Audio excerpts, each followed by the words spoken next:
కేంద్రంలో మూడోసారి ఎన్డీఏ కూటమి అధికారం చేపట్టబోతోంది.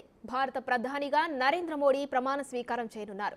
రేపు రాష్ట్రపతి భవన్లో సాయంత్రం 7:15 ప్రమాణ స్వీకారం చేస్తారు. ఈసారి తెలుగు రాష్ట్రాల నుంచి కేంద్ర కేబినెట్లో ఎక్కువ మందికి చోట్లు దక్కే అవకాశం ఉంది. ఆంధ్రప్రదేశ్ నుంచి Srikakulam MP Rammohan Naidu, Nellore MP Vemireddy Pratap Reddy, Hindupuram MP Parthasarathi, Guntur MP Chandrasekhar పేర్లు వినిపిస్తున్నాయి. ఏపీ బీజేపీ నుంచి Purandeswari, MP CM Ramesh cabinet రేసులో ఉన్నారు. జనసేనకు కూడా కేంద్ర కేబినెట్ లో చోటు దక్కే అవకాశం ఉంది. ఇక తెలంగాణ బీజేపీ నుంచి కిషన్ రెడ్డి, బండి సంజయ్, ఈటెల రాజేందర్, డీకే అరుణ కేబినెట్ లో చోటు దక్కుతుందని ఆశలు పెట్టుకున్నారు.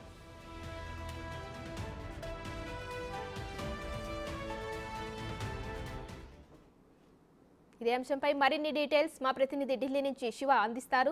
శివ, చెప్పండి, రేపు మూడోసారిగా ప్రధానమంత్రి మోడీ ప్రమాణ స్వీకారం చేయనున్నారు. దీనికి సంబంధించిన డీటెయిల్స్ ఏంటి? కేంద్రంలో ఎన్డీఏ కూటమి మూడోసారి అధికారం చేపట్టబోతోంది.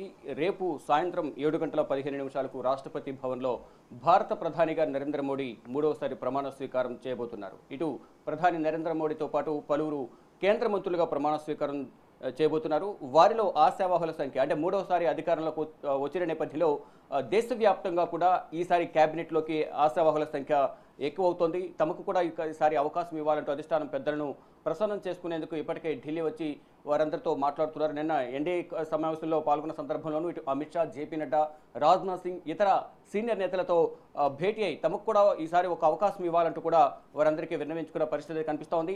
ఇక ఇటు రెండు తెలుగు రాష్ట్రాలకు సంబంధించి ఇటు ఎన్డీఏ కూటమిలో రెండవ అతిపెద్ద పార్టీ ఉన్న టీడీపీకి ఇప్పటికే ముగ్గురుకు సంబంధించి నిన్న ప్రచారం జరిగింది. ముగ్గురుకు కేంద్ర కేబినెట్లో అవకాశం కల్పిస్తారని ఇటు మూడవసారి ఎంపీగా గెలిచిన రామ్మోహన్ నాయుడు, మొదటిసారి ఎంపీగా గెలిచిన ఇటు పెంబసాని చంద్రశేఖర్, గుంటూరు ఎంపీ, హిందూపూర్ ఎంపీ పార్థసారథి, వీరి ముగ్గురికి కూడా అవకాశం ఉంటుందంటూ కూడా ప్రచారం జరిగింది.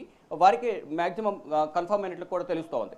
మరోవైపు నెల్లూరు ఎంపీ వేమిరెడ్డి ప్రతాప్ రెడ్డికి కూడా ఈ కేబినెట్లో చోటు దక్కే అవకాశం కనిపిస్తోంది. మరోవైపు ఇటు బీజేపీ నుంచి సీఎం రమేష్ లేదా పురంధేశ్వరి, ఇటు జనసేనకు కూడా కేంద్ర కేబినెట్లో చోటు దక్కే ఛాన్సెస్ కనిపిస్తున్నాయి. ఇక తెలంగాణ విషయానికి వస్తే 8 మంది ఎంపీలలో గతంలో కేంద్ర కేబినెట్లో ఉన్న కిషన్ రెడ్డి ఇప్పుడు ప్రజెంట్ బీజేపీ రాష్ట్ర అధ్యక్షులుగా ఉన్నారు. బండి సంజయ్, మరోవైపు ఈటెల రాజేందర్, మల్కాజ్గిరి ఎంపీగా ఉన్న ఈటెల రాజేందర్, డీకే అరుణ మహిళా ఎంపీ డీకే అరుణకు కూడా ఛాన్స్ ఉంటుందంటూ అంటే వీరి నలుగురిలో ఛాన్స్ దక్కే అవకాశం కనిపిస్తోంది.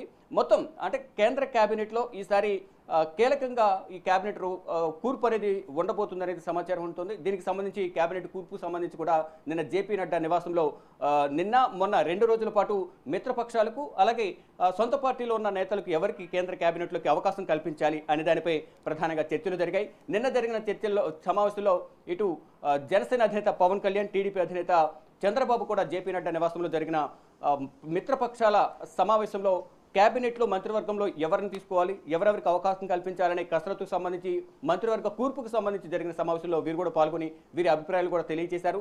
ఇటు టీడీపీకి దాదాపు 4 బెర్తులు, దాదాపు మంత్రివర్గంలో 4 శాఖలు కేటాయించే అవకాశం కనిపిస్తుంది. జనసేనకు ఒక శాఖ, ఇటు బీజేపీకి అంటే ఆల్రెడీ పురంధేశ్వరి రాష్ట్ర అధ్యక్షురాలుగా ఉన్నారు కాబట్టి అంటే బీజేపీలో ఒక అభ్యర్థికి ఒకే పదవి అనే ఇది ఉంటుంది, దాంట్లో ధోరణి ఉంది. దానిలో భాగంగా ఈసారి కేంద్ర కేబినెట్లోకి పురంధేశ్వరిని తీసుకుంటారా లేదా అని చూడాల్సి ఉంటుంది. గతంలో కిషన్ రెడ్డి కూడా అధ్యక్ష పద్ధతులు చేపట్టిన తర్వాత ఇటు కేంద్ర మంత్రి పదవికి రాజీనామా చేస్తారనే ప్రచారం జరిగింది. కానీ తక్కువ సమయం ఉన్న నేపథ్యంలో అధ్యక్షుడిగా కూడా ఇటు కేంద్ర మంత్రిగా కూడా కొనసాగారు. కానీ ఈసారి అవకాశం ఉంటుందా లేదని కూడా చూడాల్సి ఉంది. ఇక మొత్తంగా చూసుకుంటే కేంద్ర కేబినెట్కి సంబంధించి ఆశావాహుల సంఖ్య ఎక్కువ ఉంది.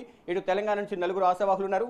ఇటు ఏపీ నుంచి టీడీపీ నుంచి 4కి, జనసేన ఒకరు, బీజేపీ నుంచి పురంధేశ్వరి లేదా సీఎం రమేష్ వీరిద్దరిలో ఒకరికి అవకాశం దక్కే ఛాన్సెస్ కనిపిస్తున్నాయి. ఇక దేశవ్యాప్తంగా కూడా ఎన్డీఏ కూటమి మూడోసారి అధికారంలోకి వస్తున్న నేపథ్యంలో ఈ కేంద్ర మంత్రివర్గంలో తమకు కూడా అవకాశం కల్పించాలంటే ఇప్పటికే అధిష్టాన పెద్దలను ప్రసన్నం చేసుకునేందుకు వారు చుట్టూ తిరుగుతూ ఉన్నారు. ఇక 9వ తేదీన సాయంత్రం 7:15 రాష్ట్రపతి భవన్లో ప్రధాని మూడవసారి ప్రమాణ స్వీకారం నరేంద్ర మోడీ ప్రమాణ స్వీకారం చేయబోతున్నారు. ఆయనతో పాటు పలువురు కేంద్ర మంత్రులు ప్రమాణ స్వీకారం చేయబోతున్నారు. ఈ రోజు సాయంత్రానికి అధికారికంగా ఎవరెవరికి ఈ మంత్రివర్గంలో అవకాశం కల్పించారనేది తెలిసే ఛాన్సెస్ ఉన్నాయి.